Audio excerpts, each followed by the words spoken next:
fitnah dimimitian ku perang antara Sayyidina Ali sareng Sayyidina Muawiyah, perang Siffin. Kemudian perang Jamal antara Sayyidina Husain sareng Yazid. Tayalah rek nyaritakeun pembunuhan Sayyidina Husain nu kamari kurang geus didongengkeun cek nasabah Quraisy nu ngaran Zubair bin Bakar. Wagana mauliduhu aya dilahirkeun Sayyidina Husain eta li khamsi layalin khalauna min Sya'ban. Bulan Syaban tanggal 5 tahun 4 Hijriah.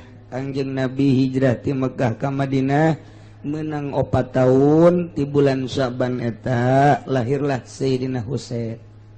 Sayyidina Husain eta putra daripada Siti Fatimah. Jadi Siti Fatimah gaduh putra nu nami Husain, lahir bulan Syaban tanggal 5. Di tahun etalah aya perang di zaman Kangjeng, perang Zatir Raqqa.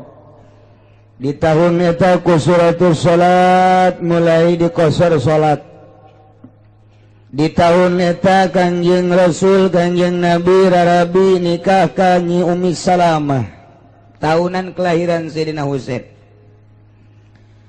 Kemudian Sayyidina Husain tumbuh dengan luar biasa. Ningali Sayyidina Husain hampir kos ningali Kangjeng gaya-gayana, gantengna, capetangna jeung sajabana, incu Kangjeng Nabi. Istimewa Sayyidina Husain. Datang ka loba awewe anu nempes Sayyidina Husain teh seubeuh. Asal deuleu Sayyidina Husain awewe teh seubeuh. Malah aya awewe ngangsongkeun diri ka Sayyidina Husain hayang dikawin bil barokah. Mantep jasa itu, mantep. Ngangsongkeun diri be, lain hiji lain dua. Ngangsongkeun diri, kawin pangkawinkeun. Jadi Sayyidina Husain mah lamun sumping ka hiji lembur, ku gantengna, ku kasepna, ku capetangna jeung putra saha atuh. Ta eta teh awewe ngangsongkeun diri. Abdi mah ieu mah hayang bil barokah bae, hayang dikawin. Dikawin ke Sayyidina Husain, ke boga anak tinggalkeun ku Sayyidina Husain. Tuh masalah kitu teh. Geus seubeuh bae asal boga anak dan boga turunan ngaran. Kedatang deui ka hiji tempat aya awewe moal pati ngangsongkeun diri nya ge lamun joreh mah boga rarasaan nya ge. Moal pede atuh nya ge. Ya geus pilihan deui. Cek Sayyidina Husain moal teh ieu mah kula mah hayang bil barokah bae hayang boga turunan nya didukungku lobana tokoh dikawin ke Sayyidina Husain ke terus gaduh putra ke ditinggalkeun ku Sayyidina Husain. Kitulah Sayyidina Husain jelema puas jasa Sayyidina Husain asa aya Kangjeng bae mendak kuari lolobana Habib kos kitu dah asup bae ka lembur kawin ditinggalkeun jadi tepuguh kuari mata punat tepuguh nurutan Sayyidina Husain teh kataekan Sayyidina Husain mah atuh ganteng, pinter, puara luar biasa. Ini aya bae tapi tereuh mah haju kadari itu kuarina ge. Hampir Habib da kaskara itu sebagian kecil tapi.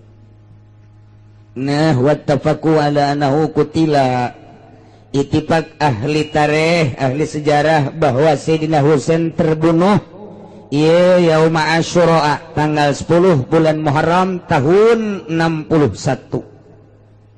Tahun 61 Muharram tanggal 10 kamari tan mentak poe tanggal 10 teh jutaan manusia jelema daratang ka Karbala untuk mengenang keterbunuhanana Sayyidina Husain radhiyallahu dingaranan eta tahun 61 Hijriah amal hazan wa qutila ma'ahu istani wa samanuna rajulan min ashabihi nu bareng terbunuh jeung Sayyidina Husain teu kira-kira tokoh 82 karenanya diharap nang tangan dina peperangan tersebut geus teu kabendung dongeng perang nu kamari di jerona aya Hasan bin Yazid sami lantaran sangkilang Sayyidina Husain ieu setru dengan Yazid anak nama milu ka Sayyidina Husain terbunuh di sarua bae lianahu barizun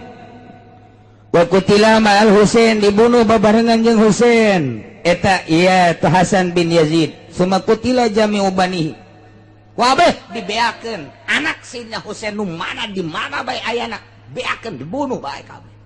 Insyaallah. Jadi lain kuari bae urang mun nyaritakeun kazoliman fitnah ti mimiti Sayyidina Ali jeung Sayyidina Muawiyah, kabelah dieuna Siti Fatimah, kabelah dieuna deui kitu Sayyidina Husain, Yazid kabelah dieuna terus komo atuh ayeuna.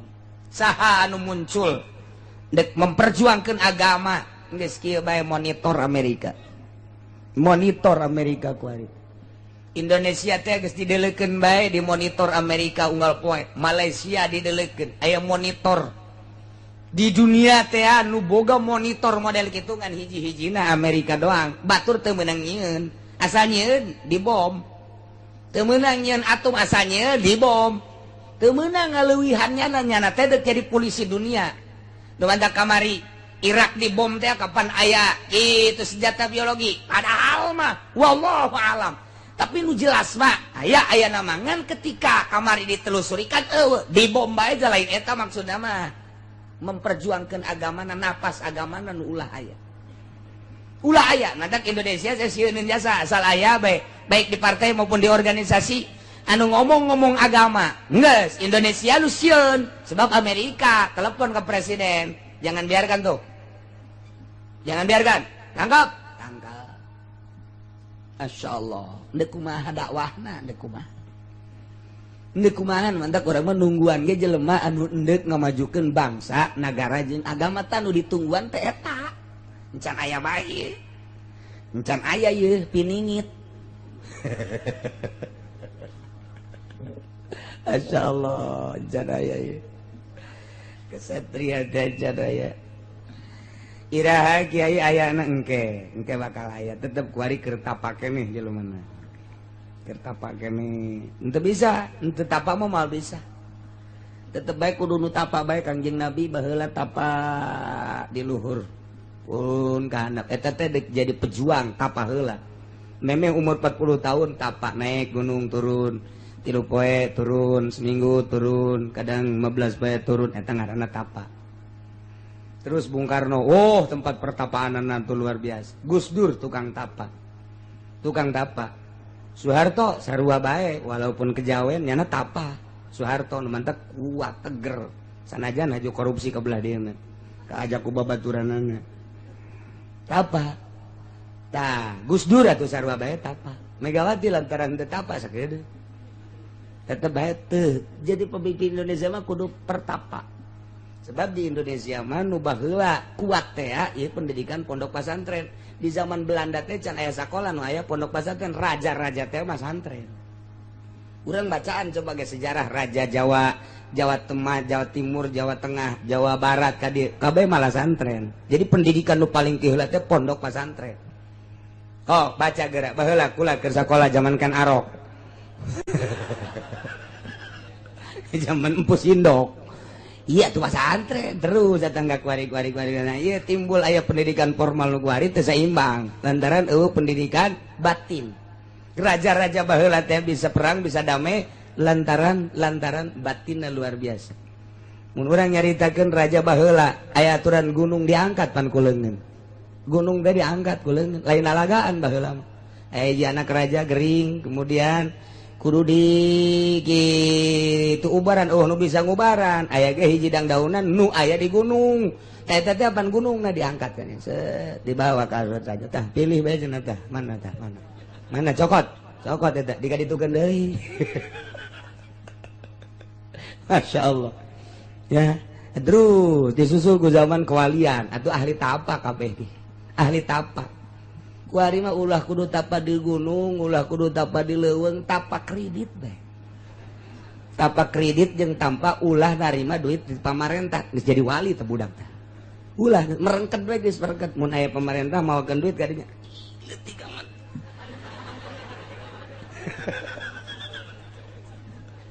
Geus sedangan pertapa ieu mah.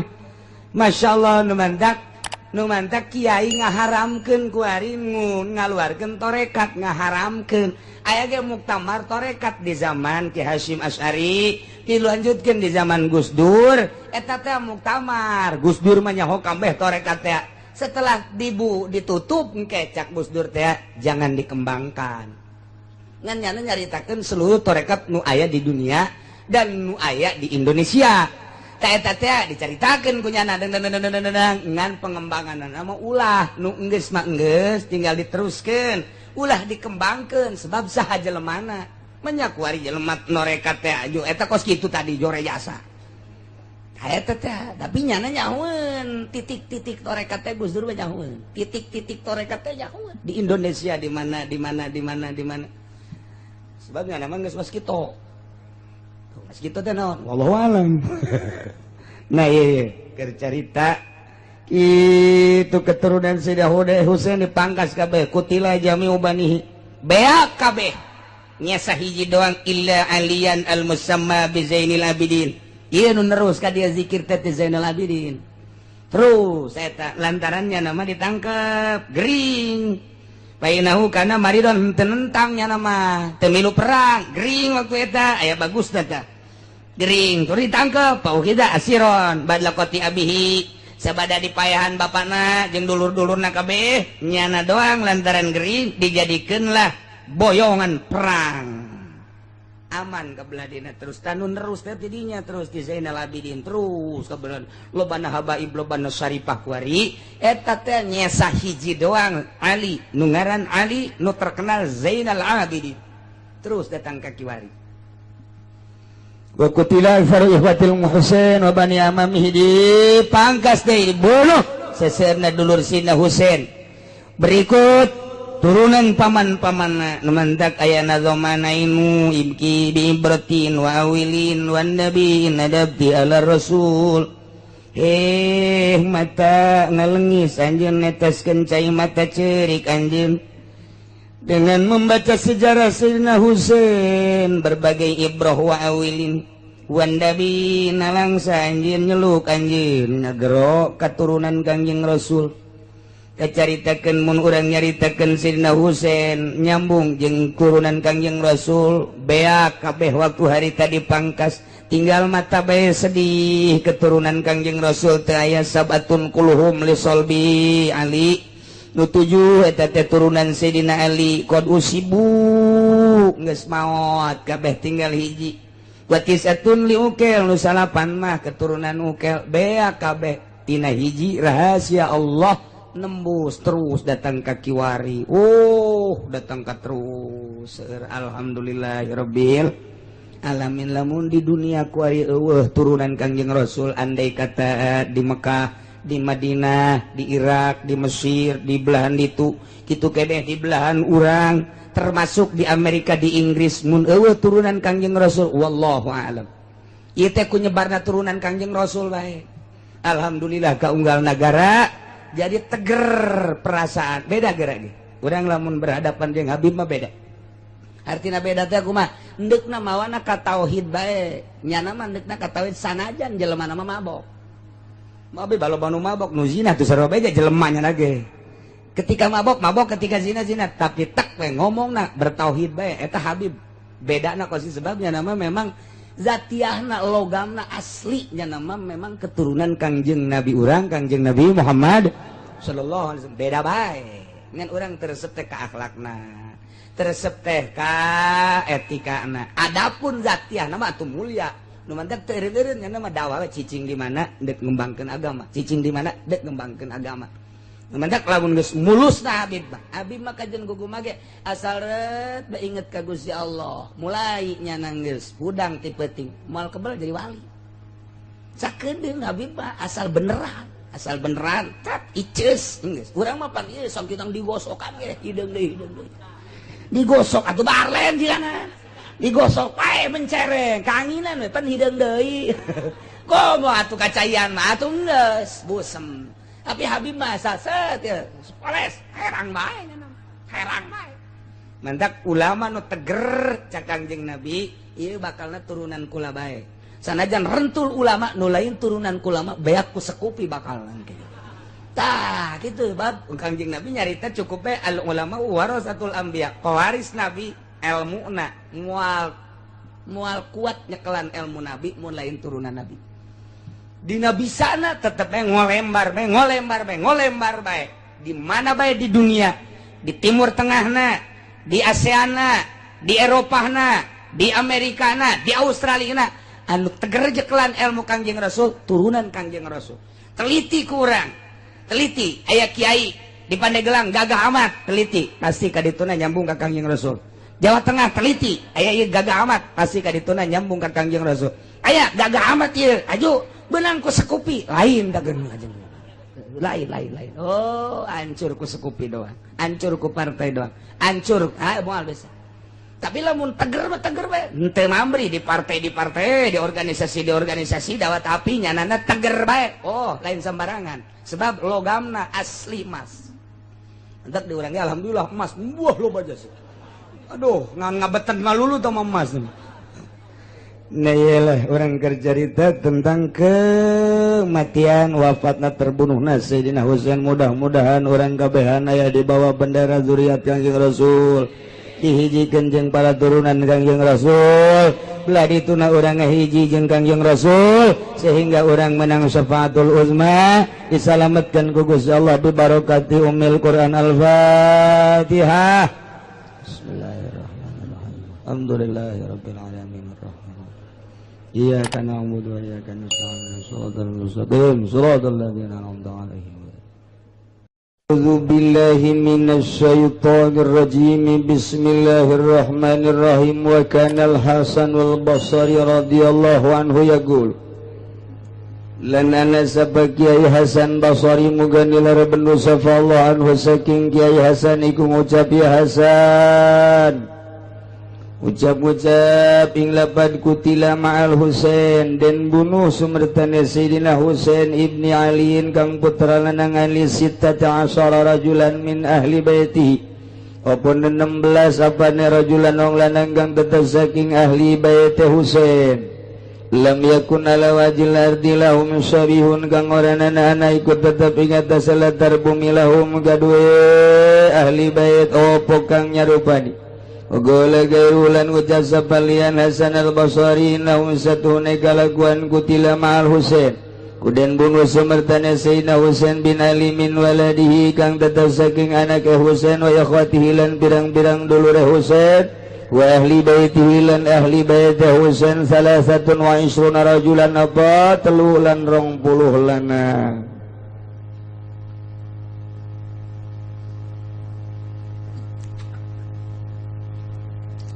cerita peperangan Karbala masih dirangkum kene ieu mah neruskeun carita kamari lantaran di hadis mah sapotong jadi encan naon gitu ngaranna ngahujur can puguh di mana awal tidak pembunuhan Sayyidina Utsman bin Affan. Setelah Sayyidina Utsman terbunuh naiklah Sayyidina Ali karramallahu wajah. Sayyidina Ali dituntut ku kaumna supaya secepatnya mendapatkan pembunuh Sayyidina Utsman. Terutama keluarga Sayyidina Utsman menuntut ke Sayyidina Ali sebagai khalifah yang baru segera coba pembunuh Sayyidina Utsman eta dibenangkeun.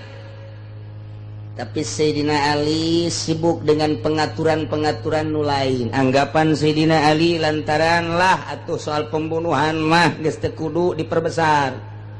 Geus aya ti dituna kahiji, kadua mah atuh dibunuh teh kapan syahid. Geus Sayyidina Ali teu melu karena tuntutan keluarga Sayyidina Utsman jeung muhibin Sayyidina Utsman sibuk Sayyidina Ali utar atur tentang kemaslahatan rakyat.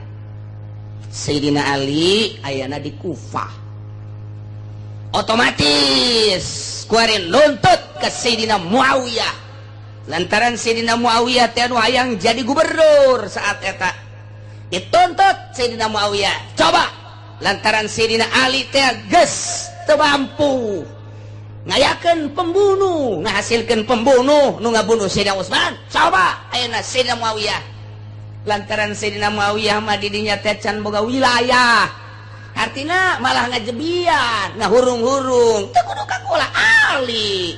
Jadi lain narima jeung memperjuangkeun neangan pembunuh, malah ngalecehkeun lantaran nyana hayang jadi raja pan, nyana hayang jadi gubernur. Teu kudu laporan ka kula cek Sayyidina Muawiyah, Ali bae kecuali kula nu jadi gubernurna. Mun kula nu jadi gubernurna, gas hari, 2 hari, 3 hari beres ku kula. Pan lain beres eta kos kitu ngomporan ngaranna. Matak naon kerja sama Sayyidina Ali mah atuh geus teu kaburu lantaran utar atur rakyat. Atuh matak naon ge Sayyidina Muawiyah ge sahabat neangan ke laporan ka Sayyidina Ali lantaran geus aya ekses di awalna teu beres, teu jalan tah. Matak kerja sama teh ya istimewa, lamun teu kerja sama kos kitu. Akhirnya rakyat bingung, kaum bingung. Nah, di dieu lah aya nu pro Sayyidina Ali, aya nu pro Sayyidina Muawiyah. Ta aya nu teu pro Sayyidina Ali, teu pro Sayyidina Muawiyah. Jadi tilu ngaranna, nu pro Sayyidina Ali ngaranna kaum Syiah, pro Sayyidina Muawiyah, aya nu teu pro ka Sayyidina Muawiyah jeung Sayyidina Ali ngaranna kaum Khawarij. Bagi tilu ti mimiti tidinya. Nah iyalah gambaran untuk perang Karbala seperti eta. Sayyidina Ali wafat, terbunuh deui. Nah iyalah Sayyidina Muawiyah naik. Tidinya leuwih teu ngurusan rakyat. Tuntutanana 2, pembunuh Sayyidina Utsman kupaya dibenangkeun, nu ngabunuh Sayyidina Ali ge horeng nu ngabunuh Sayyidina Ali mah meunang Sayyidina Muawiyah. Pan beuki acak-acakan situasi politik teh lain lalagaan, acak-acakan. Sementara rakyat di Kufah, terutama di Kufah, di Basrah dan sekitarna mengharapkan putra mahkota Sayyidina Ali nu ngaran Husein supaya dijadikan gubernur ulah Muawiyah. Kos kitu kajadianana dituntut supaya Husein ulah Muawiyah. Sayyidina Muawiyah tetep bae nyana hayang ngarau ku siku. Akhirna neangan celah-celah Sayyidina Husein teh dipanggil ku urang Kufah supaya datang ke Kufah untuk menduduki tahta Sayyidina Ali. Geus dihadang ku Sayyidina Muawiyah. Muawiyah maut, naiklah putra Muawiyah Yazid untuk melanjutkan tahta bapak. Di naon kitu ngaranna, ditata kuarimah pemerintah-pemerintahan teh ku Yazid. Geus kaambe Sayyidina Husein teh dicintai ku orang Kufah. Rencana pembunuhan dimulai pula. Masya Allah. Berangkat Sayyidina Husein 73 sahabat. Keberangkatan Sayyidina Husein teh diharapkeun, dititah, disambut ya teh ku orang Kufah. Lantaran deuk dijadikeun gubernur, teu percaya ka Yazid sebagai putra Sayyidina Muawiyah. Akhirna berangkat, diulah-ulah ku sababaraha sahabat ya tetep bae cek Sayyidina Husein teh demi memperjuangkeun agama. Lantaran dicekel ku Muawiyah, lantaran dicekel ku Yazid, nu kadenge adalah perpuluh ieu tararimbul. Kula dek ngaberesan eta ijtihad kula mah. Jadi situasi politik Mekah, Madinah, Basrah, Irak, Kufah ieu geus acak-acakan. Eta teh kakarak ti Sayyidina Ali kade geus acak-acakan. Nah, ieu motif ijtihad. Berangkat ke Mekah, di Mekah berangkat melalui Tanim, langsung berangkat sampailah ke negeri Irak, yakni ke Kufah. Sebelum datang ke Kufah, etalah Karbala. Dihadang di Karbala didinya, wah perang anu dahsyat, dicincang Sayyidina Husein teh sakumaha kamari. Pai maot Sayyidina Husein teh. Sirahna dibawa heula ka Syria lantaran Yazid aya di Syria Syam. Ai jasadna mah diantep di Karbala, diurusan ku kaum sengil caririk, ku caririk-caririkna sampekeun ka ngabadugan hulu. Ku cinta-cintana ka Sayyidina Husein teh. Terus awakna dipeupehan rasa cinta jasa ka Sayyidina Husein. Melas jasa ka Sayyidina Husein teh geus teu bisa dibendung ka cinta ka Sayyidina Husein sebagai putra Sayyidina Ali, cucu Kangjeng Nabi. Akhirna awak teh awak dipeupehan kan mantak Syiah mah karena itu. Syiah mah tah. ieu teh meupehan nandakeun kacinta ka Sayyidina Husain. Urang datang ka ditu ka Iran, urang datang ka ditu ka Karbala, kaget di masjid kararieu, dak didung bah teh urang nanaonan keur nu teu nyaho ka sejarah mah bingung. Lamun urang geus dibacakeun sejarahna tah akibat kacintaan nu luar biasa ka Sayyidina Husain, sirah dibadugan ku awak ku leungeun, terus awak nah kuari mah dijadikeun we satu cara ibadah Syiah, mah kos kitu batuna dicokot sebab eta batu kesucian urut terbunuhna Sayyidina Husain. Di Madinah loba batu pararuti sakitu baru lihat eta Syiah. Tah kos kitulah akhirnya sirahna ti Syria Syam dibawa ka Mesir. Nu mentak sirah Sayyidina Husain mah dikuburna di Mesir, awakna mah di Karbala. Tah kamari kula rombongan menuju ka Baghdad terus ka Karbala, ziarah ka Karbala. Isin dek zarahna lantaran Syiah malulu ku caranyana jadi orang mazarah padahal ieu adalah termasuk mursyid Kanjeng Nabi kasih Ali kasih Husain. Jadi kotori komok wa besar dunia moal aya anu lepas ti Sayyidina Husain nyada mursyid sebabnya nama dek dibunuh ge geus nyahoeun bahwa kula bakal terbunuh di Karbala geus dibere nyaho ku Gusti Allah lantaran nyana kudu bae jihad ngaranna. Cek Sayyidina Husain kulana bakal terbunuh masalah tapi bakal dikenang ku seluruh muslimin muslimat tanda terbunuh kaula berarti bangkit perjuangan muslimin wa muslimat ulah eureun berjuang saha bae musuhna homo kafir mah ya kula sebagai contoh bahwa kula memperjuangkan agama hulu di mana awak di mana memeh maot geus ngomong kos kitu matak bagi negara nu mayoritas Islam perjuangan ruhul jihad meng pelehe pama kos kitu meng pelehe geus asah deui golok kuari mah siap deui kurang kafir geus ambalaya nu dipencet kebobae tetep Masya Allah ieu tapaan mah geus apa encan da ya Allah ya Rabbi ya Sayyidina Husain jadi kadinya dinya. Ieu mah ala kadar gambaran peperangan Karbala seperti eta globalna ke di awal deh insyaallah ieu mah kematian prajurit Sayyidina Husain di Karbala. Wa kana al-Hasanul Basri jeung aya Kiai Hasanul Basri radhiyallahu anhu yaqul anjeunna nyarioskeun qutila ma'al Husain bin Ali 16 rajulan min ahli baitihi lam yakun ala wajhil ardi lahum syarihun. Terbunuh ketika di Karbala prajurit Sayyidina Husain nu termasuk ahli bait adalah 16 lelaki. Tanding di muka bumi ieu kedahsyatan terbunuhna Sayyidina Husain jeung para pengikut-pengikutna jeung ahli bait. Wa qala gairuhu selain Hasan Basri nyaritakeun annahu sanyanya kalakuan kutila ma'al Husain bin Ali min waladi wa ikhwati keturunan Sayyidina Ali jeung dulur-dulur Sayyidina Ali jeung ahli-ahli baitna Sayyidina Husain na ieu adalah salah satu nu'isruna rajulan 23 terbunuh utamanya hulu di mana leungeun di mana suku di mana dicacag-cacag. Masya Allah bahkan Yazid menginstruksikan habiskan keturunan Muhammad. Masya Allah dianggap geus eueuh keturunan Kangjeng Nabi Muhammad teh geus eueuh beres kabeh seserian Yazid senang luar biasa apalagi ketika sirah Sayyidina Husain dibawa ke hadapan Yazid ke Syria di Syam tanda bukti bahwa Husain dan keturunannya selesai. Tapi Allah Maha Kawasa saat eta aya salah satu incu anu muriang teu ilu ka medan laga ya Allah disalamatkan ku Gusti Allah lantaran lamun teu dimuriangkeun ku Gusti Allah pasti milu perang anggeus kabeh moal aya syarifah moal aya habib tapi timbul tinu muriang teu milu perang teh ya nyana terus ka Baghdad terus nyana kawin terus anakan kuari masih ambalaya keneh keturunan Kangjeng Nabi jalur Sayyidina Husain. Di jalur Sayyidina Hasan mah aya seueur. Nah ya di jalur Sayyidina Husain tetap aya keneh.